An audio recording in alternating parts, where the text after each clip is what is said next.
एक बहुत अच्छी बात है, बोल दूं क्या? जो दूसरों के हक को छीन ले वहां से महाभारत शुरू होता है, और जो अपना हक भी छोड़ दे वहां से रामायण शुरू होती है। सफल वो नहीं होता है माय डियर जो हक छीन के अपने आप को रिच दिखाता है। सफल वो होता है जो अपने जीवन का हक भी छोड़कर किसी की खुशी के लिए निकल जाता है। वो राम है, वो राम है। इसलिए हम हर भारतीय को राम चरित्र में विशेष तौर पर भगवान श्री राम का चरित्र पढ़ना चाहिए। राम चरित्र पढ़ेंगे तो हमारे बच्चे चरित्रवान बनेंगे, बहन बेटियां सीता बनेंगी, कौशल्याएं बनेंगी माएं।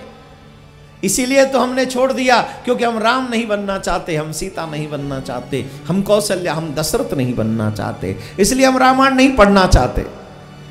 रामायण पढ़ोगे तो आज भी तुम्हारे घर में राम आएंगे, ये मेरा विश्वास है, ये मेरा दावा है। तो भगवान श्री राम प्रातः काल उठ के रघुनाथा, मात पिता गुरु नावहि माथा। प्रातः काल उठकर अपने माता पिता के चरणों में सर झुकाकर प्रणाम करते हैं और माँ बाप आशीर्वाद देते हैं। एक और विशेष बात है, राम जी कभी झूठ नहीं बोलते हैं। जो जीवन में सफल होना चाहता है उसको एक बात मान लेनी चाहिए, जीवन में कभी झूठ नहीं बोलना चाहिए। ईमानदारी से जो कमाई करोगे वो हमेशा के लिए होगी, और बेईमानी से अगर कमाई करोगे तो अभी एक और मोदी भाग गया है भारत छोड़ के। हाँ जी कि ना जी, 11,000 करोड़ का घोटाला। मोदी जी किस किस को सुधारोगे? ये कोई राज सत्ता नहीं सुधार सकती, इसे तो कोई ज्ञान सत्ता ही सुधारेगी इस देश को। रामायण और गीता ही सुधारेगी इस देश को। आप कानून सख्त कर सकते हैं, मेंटलिटी कैसे बदलोगे आप? जो मेंटली ये हो चुके हैं कि हमें भ्रष्टाचार करना ही है, आप क्या कर लोगे? अकेले प्रधानमंत्री सबके लिए टॉर्च लेके भागेगा पीछे पीछे? सबके पीछे एक एक पुलिस लगा देगा क्या? मरते तो बेचारे गरीब ही हैं। हाँ या ना? एक और मोदी जी भाग गए। चलो हमें उनके चक्कर में नहीं पड़ना है, हम लौट के वहीं आते कथा में। तो मेंटलिटी, विचारधारा बदलने के लिए हम करप्ट ना हो, हम भ्रष्टाचारी ना हो, हम व्यभिचारी ना हो, उसके लिए रामायण जरूरी है, संतों का सत्संग जरूरी है। जीवन में सत्संग होगा तो हमारी विचारधाराएं सुंदर होती चली जाएंगी। चाहे आधे घंटे के लिए सही अपने बच्चों को ये कथा जरूर सुनाया करो। बोलो राधे राधे। हे प्रभु, आपने सूर्यवंश भी कह के सुनाया, आपने चंद्रवंश भी कह के सुनाया, लेकिन आप यदुवंश की कथा को बहुत कम में कह के जा रहे हैं। आप ऐसा मत कहिए। मैं तो कब से इंतजार कर रहा था कि कब मेरे प्रभु की लीलाओं का वर्णन आप करके सुनाएंगे, और मैं मन से श्री कृष्ण, जो कृष्ण लीला है, मेरे प्रभु की लीलाएं हैं, उनकी कथा में मन से सुनना चाहता हूं। तो आप विस्तार से सुनाइए। जितने भी लोग यहाँ बैठे हैं ध्यान से सुने। कृष्ण के बाल चरित्र जो अभी से शुरू होंगे, अभी से जो शुरू होंगे और लास्ट तक चलेंगे 20 तारीख तक, इन चरित्रों को सुनने से कृष्ण प्रेम जागृत होता है, गोपी प्रेम जागृत होता है, यशोदा का वात्सल्य जागृत होता है, पटरानियों जैसा प्रेम जागृत होता है।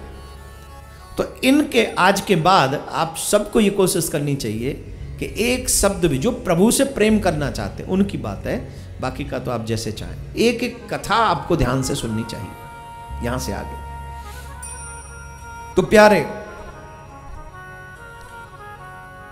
परीक्षित जी महाराज जी कहते हैं जरा कथा विस्तार पूर्वक सुनाइए। राजन अवश्य सुनाएंगे, कि हम जानते हैं तुम्हारा मन श्री कृष्ण में लगा है। तो ध्यान से सुनो। मथुरापुरी जमुना के तट पे बसी हुई पुरातन पुरी है, जहां के राजा उग्रसेन हैं। वो बड़े धर्मात्मा राजा हैं। यज्ञ होम तप व्रत अनुष्ठान आओ भगत संतों की बनी रहती है। ब्राह्मणों का सत्कार करने वाले, वेद मंत्र सुनने वाले वो राजा हैं। याद रखिए, जिस घर में हमेशा ब्रह्म वेद मंत्र उच्चारित होते हैं, जहां ब्राह्मण संतों का आना जाना लाए, तो वही तीर्थ है, वही मंदिर है। और जब मदिरा इत्यादि चलती हो वो तो फिर क्या है, वो आप समझ लो, उसे बताने की आवश्यकता नहीं है। बोलो राधे राधे। उग्रसेन बड़े धर्मात्मा राजा थे, पर संयोग ऐसा विचित्र है, उनका बेटा जो कंस है वो बहुत पापी है। कंस जो है बहुत पापी है।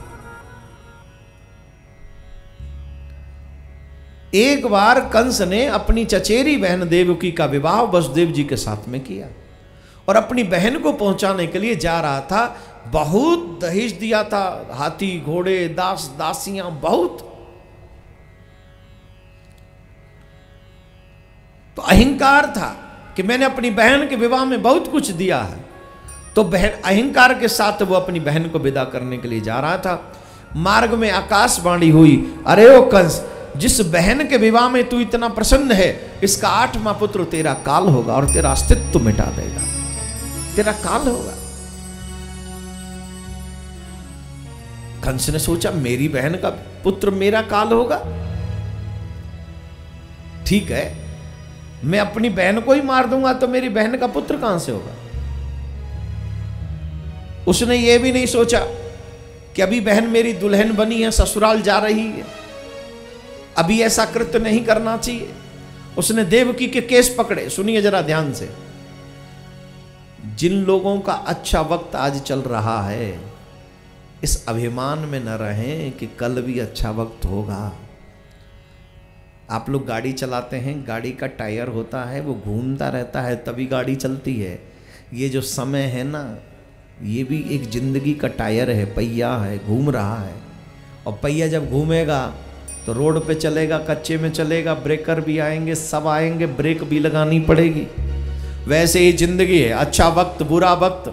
अच्छा वक्त हाईवे की तरह है, फास्ट निकल जाते हैं, लेकिन बुरा वक्त उसी ब्रेकर की तरह है, जहां स्लो ही निकलना पड़ता है।